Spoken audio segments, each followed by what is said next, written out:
right, on today's episode, we're transitioning from all of our digital tools into the ready frame here on the job site. We have a few walls stood up and it is moving along really smoothly, but it's not without learning a few lessons along the way. Today's episode sponsored by Builders FirstSource. Let's get going. Altitude Adjustment, a Build Original series, is brought to you by Builders FirstSource, Delta Millworks, Huber Engineered Woods, Pella, and Sharkbite. This is a highly complex plan, and with Builders FirstSource Ready Frame and digital tools, we were able to go vertical before we actually went vertical. Ready Frame allows us to go in and insert all of our MEPs, our plumbing, our electrical, our fire sprinklers, our HVAC, and identify conflicts before we find them on the job site. This helps solve hundreds of issues before they ever even happen. We anticipate this is going to help us save time and money by not having to do a bunch of rework and a bunch of changes on the job site. Builders FirstSource Ready Frame is pre-cut lumber material that we're using on the main floor system of Altitude Adjustment. I could not be more excited to utilize this and to integrate it into our process because I think this is going to speed up our process significantly. Working with the Builders FirstSource team, we were able to render the entire house ahead of time, create amazing photos and walkthroughs of the entire project so the homeowners can really see and feel what this house is going to look like before it ever gets built. That has actually helped us identify areas of the home that the homeowner thought were going to look or feel different. We're able to make those changes within the software and solve those problems before we ever get to the job site. This is a perfect example of the Build Show motto, know better, build better. By integrating these tools, we're going to create a much better process for us and our team and crank through this framing much quicker than we would otherwise. Go check out Builders FirstSource Ready Frame and all the digital tools available on bldr.com.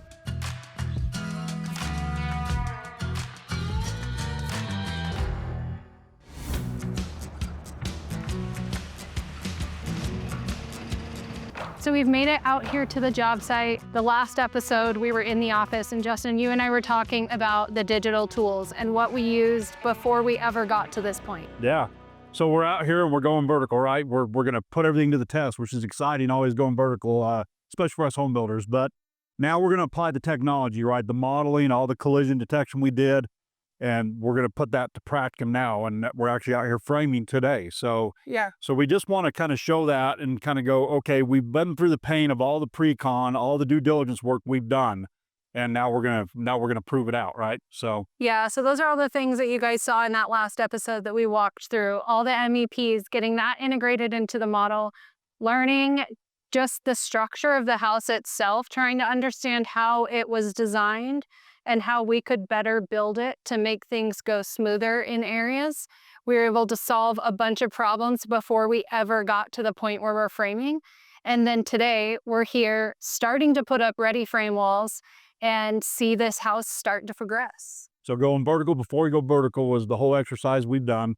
And, you know, I will say that the power that we have in my BLDR, we stored all this in here. It's kind of your warehouse of information, right? So, and what I love about that is we can take our iPad out to the job site. I think you told me earlier, hey, I'm pulling it out, and as we're framing, I'm just verifying what we've done in the model. So, and I think that's very powerful for us home builders. Knowledge is power, and I think we're doing a really good job showing that with the tools. Yeah, for sure. Those digital tools have really helped us get to this point. So huge thank you to you and your team, Justin. Thank you. And you guys, I'm going to introduce you to Terry, and we're going to walk through Ready Frame. That is his specialty. Justin is running the digital tool side, and Terry steps up on our Ready Frame side. So let's go over. I'm going to introduce you to Terry and walk through what we have going on here and how this house is coming together. Terry. Steph, how are you? Good, how are you? Good. Thank you for being here.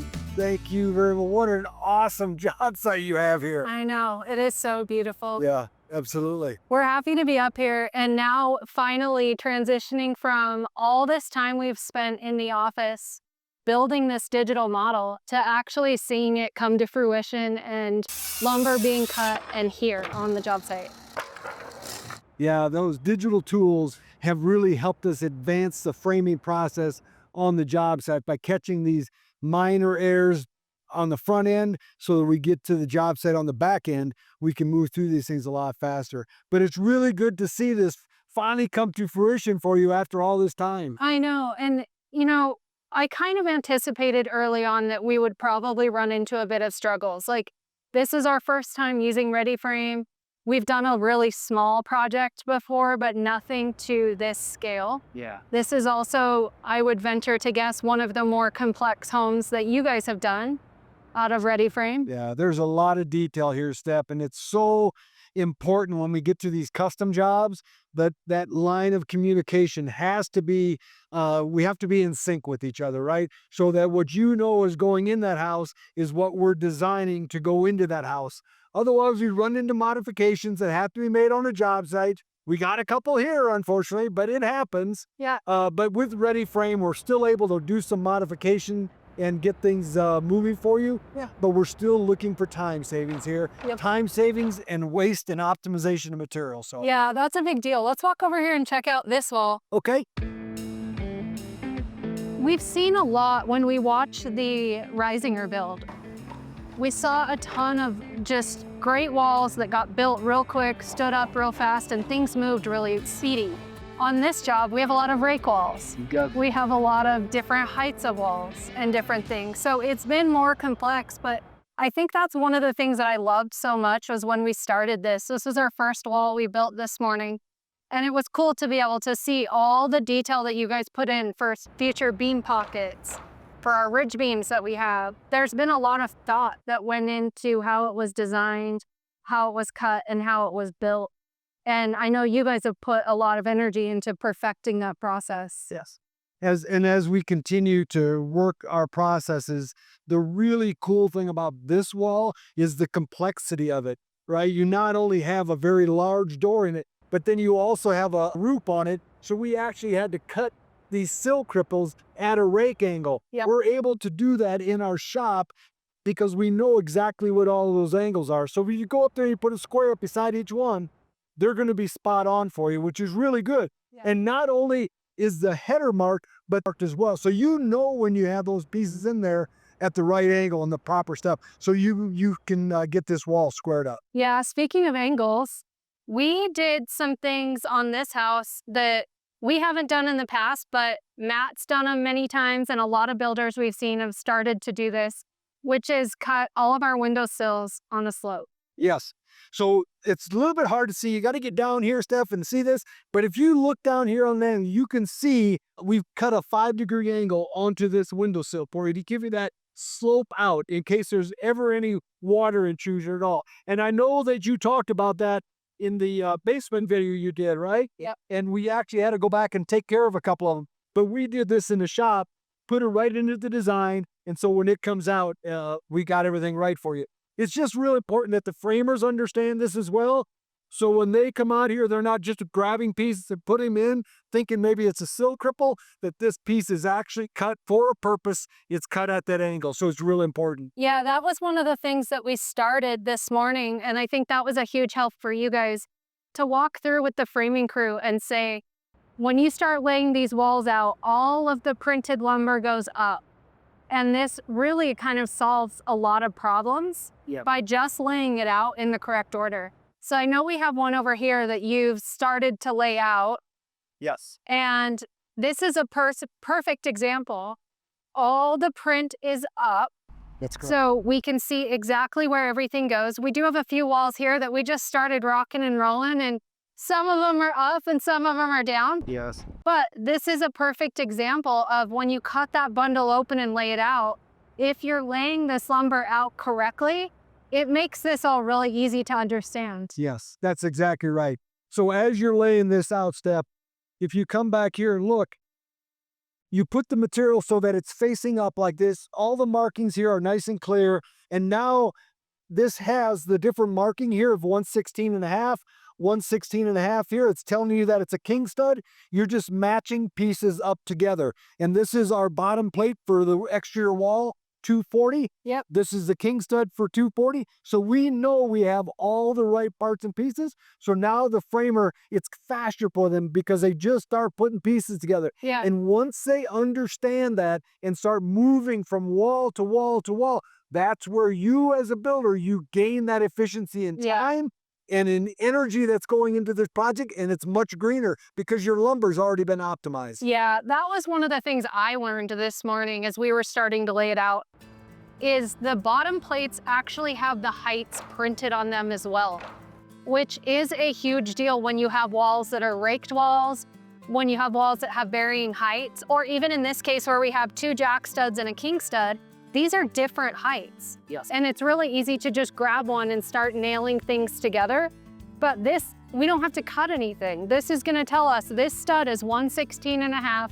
We grab the one that matches it, that's printed 116.5, Right. and just put them together. And so when we have those big rake walls where we end up with 12 different studs, 12 different heights, it's already been cut. That's all, like the beauty of it is as long as we're paying attention to the numbers that are there, we've cut down on the amount of time we're spending here and the labor significantly. Exactly. The optimization that you've been able to do. I think we had to cut every stud that's in this house because of all your different wall heights that go throughout this house. We did. That's abnormal. I think normally when you guys are doing a ready frame package, it's pretty common for you to send out like a pallet just of standard height studs. Yeah.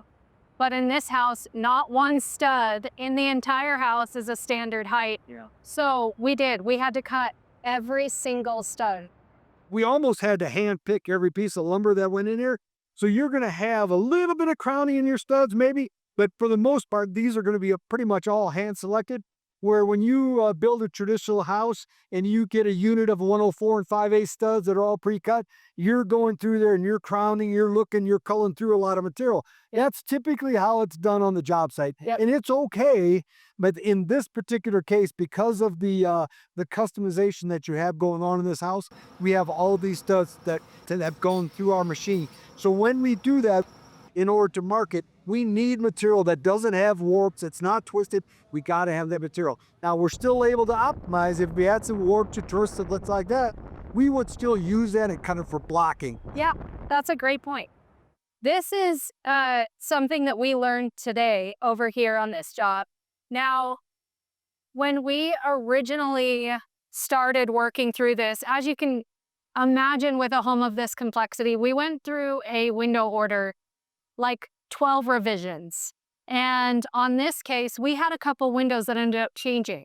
So we have this opening right here, which we had to alter slightly. This one was a little bigger than what we had. The beauty of this with one of our others that's a different size is it actually shrunk slightly. So we can still use all the parts and pieces that we got and just bring it in a little bit. And even in this case, the only thing that we're having to come through and replace is the sill and the header. This has a structural gable truss on the end of it, so we don't even have a header beam here. This one was really simple, but I think that was a good learning lesson for me, was to just double check. You know, we do see a lot of revisions on plans, windows, all the rest of it.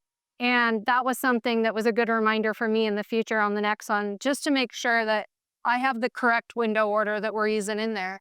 But I think that's one of the great things about how you guys are constantly building and developing the digital tools and the Ready Frame, is you're always getting feedback and you're changing the way you do things. And, you know, I think we're used to seeing companies that have like a process or a way that they've done stuff for a long time and they just are very stuck in it.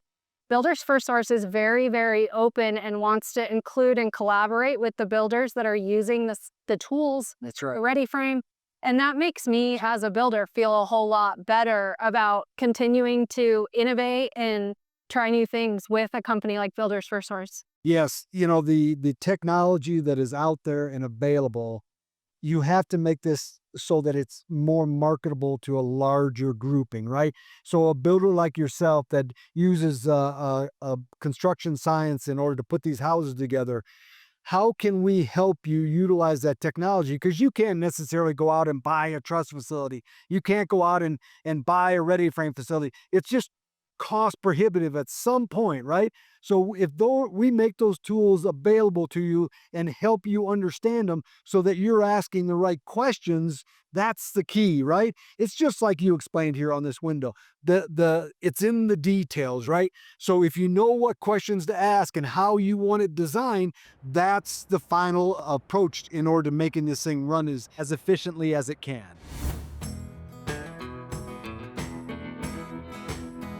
The other thing that I really just want to touch on is the way you guys have packaged things. So this job site does not have a lot of room. We don't have room to stage almost anything here. And that was one of the things that I loved about the Ready Frame team here in West Jordan. They went through and very meticulously and thoughtfully packaged this. Yes. So wall by wall, bundle by bundle, and we can check one out over here. But they even went into as much detail to think about what wall is Joe, the framer, gonna grab first. Yes. So the team has actually stacked them in the order that they would start and use them. Yes. And that made things a whole lot easier because then we're not digging through a bunch of big stacks to find, wherever we wanna start. Yes.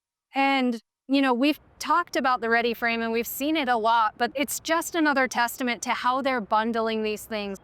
I had the opportunity to watch them cut this whole house in the facility, which was really, really cool for me. But everything is together. So these walls that are bundled together, like if this were a door opening, we have all of our components, in the middle. And then you're packaging things like a sandwich and keeping them nice and tight together. And I imagine this is just from learning and experience of how you guys have done these in the past. You're finding just the best ways to package them and send them out. So by labeling these walls the way they are that we have and getting them to the job site, even Israel, who came out here and is helping us today with the design, he was out here when the delivery was made to make sure that the larger bundles were put in order as well. All of that comes down to what we call smart bundling. Yep. It's putting it together to make it user-friendly for the framer, because it doesn't do us any good to go through all of these steps and forget about the framer. Absolutely. And that's just one of the things that we're juggling as we're here on the job sites, making sure we have what we need, where we need it, trying to organize and get things into the right place. And this is a perfect example of... Oh, look, they're moving a bundle right now. Yep, this is Got the crane up and running. This is a perfect example of what we're talking about is we don't have place to store anything. Yes. And so this is what the crew is doing is we're literally craning these packages into place and getting them where we need them, when we need them, also making room for other people to be able to come through the job. Whereas with a traditional framing method, we'd just be talking about having piles of lumber, Yes. kind of everywhere. Everywhere, right? Exactly. And that's another a detail that should happen when you get a unique job site like this, to understand the topography of what's going on out here. Because you have a little bit of front yard where the driveway is going to go, but guess what happens? You fill it up with material. Now I lose my workspace, all right? Yeah. So you really have to methodically think about those things all the way through the whole process of framing. And that's why it's so important to sit down with yourself, your framer, get the people involved who are going to be on the job site so that we're getting all those factors. Yeah. The other things that we did here that I'll just touch on that we integrated with our Ready Frame is we pre-cut all of our floor joists. So that was a really great thing, especially on a house like this. I think we have 50 different lengths of floor joists on this house. Yes. We pre-cut all of our beams. Yes. So we have all of our beams that have been not only cut, but printed on. So we know exactly which beam goes where. Yes. And then we've also kind of worked together with the team from the truss plant. And that is kind of our next big stage that's going to happen over here after we get these walls up, is delivering all those roof trusses. Exactly. And a lot of this is pretty complicated roof. It really is. And when you work with that component manufacturer that does off-site component construction for you, those elements, those details are so important to make sure that everything is right. whether we're doing ready frame or we're building panels for you, we're pre-cutting your EWP, your I-joist that you used on this one, building open web floor trusses or even your roof trusses, you have to pay attention to the detail, right? Yeah. And even though that plan is there, you have all the measures, you still have to check things. It's all part of the process. Yeah, I think for me, overall takeaways, obviously we only have about 6 walls up right now. But for me, a few huge things that I think have made a difference from time standpoint Yes. and from just a thinking about the homeowner in the future living in this home standpoint are, you know, utilizing those digital tools and being able to find complications or issues that we maybe wouldn't have ran into until we got here on the job site. Yeah. Being able to identify some big steel beams in the basement and drop them instead of having to go around them. Things like that have made a huge difference and really sped up this process. Yeah. I also think that having the ready frame on this job has proven to be pretty quick. I mean, we can see what's up so far. The crew has only been working out here for a couple hours this morning. Yes. They've even taken some time to go do a few other things like move our pallets, and we're efficient. We've got walls up. Some of these walls are sheeted. Like, things are moving, and having you and your team here to just be able to bounce ideas off each other, ways we can improve from our side, ways we could do things differently from the ready frame side. Yeah. But the thing that just makes me so excited about this is to be able to tell people and show people that you can use ready frame on a very complex custom home. That's right. Save time, save money, and really save waste. Like, save waste is one of the biggest things. The amount of dumpsters that we're going to take away of scrap lumber is going to be minimal compared to what it would be normally. Yeah, exactly. So all those conversations that you had with Justin through all of those digital tools, right? To see it come full circle, it's got to be very rewarding. Yeah. One of the next walls that we're going to put up here is going to be another rake wall. So that's going to be really nice. That'll be part of the video that you're going to film later. Yeah, there's just so many unique, different shaped walls, different stepped walls. Yeah. I mean, we've even got one behind us here that has a window that's sticking up higher than the rest of the roof in the entire wall. It's complicated, but that doesn't mean that it can't be done with ready frame. And I think this has been really fun to show it off and show people what can be done. So thank you so much for helping us out with this one. You bet, Steph. It's been a pleasure, and it's always great to see you and always great to work with you. The whole build team, they do a fantastic job. They sure do. All right. And you guys stay tuned because we're going to do another episode on the framing over here on the house, because this is way bigger than one episode can hold. We're going to have roof trusses that we're wanting to talk about. We're going to have a bunch of steel that we're going to want to talk about our floor structure. Like, there's just too much to fit into one single episode. So we're going to squeeze one more out of this and try and go through some of these framing details of things that maybe you wouldn't have thought about ahead of time. But if you guys aren't interested in ready frame, go to myBLDR.com. Check out all the things they have to offer, from digital tools all the way down to ready frame. This house is going to be a true testament to the fact that Builders FirstSource can build a ready frame house, even in something as complex and custom as this. So, huge thank you guys so much for watching. Make sure to come back, more episodes to come. You know, you can follow me on social media at Stephanie Builds It, and we'll see you next time on The Build Show.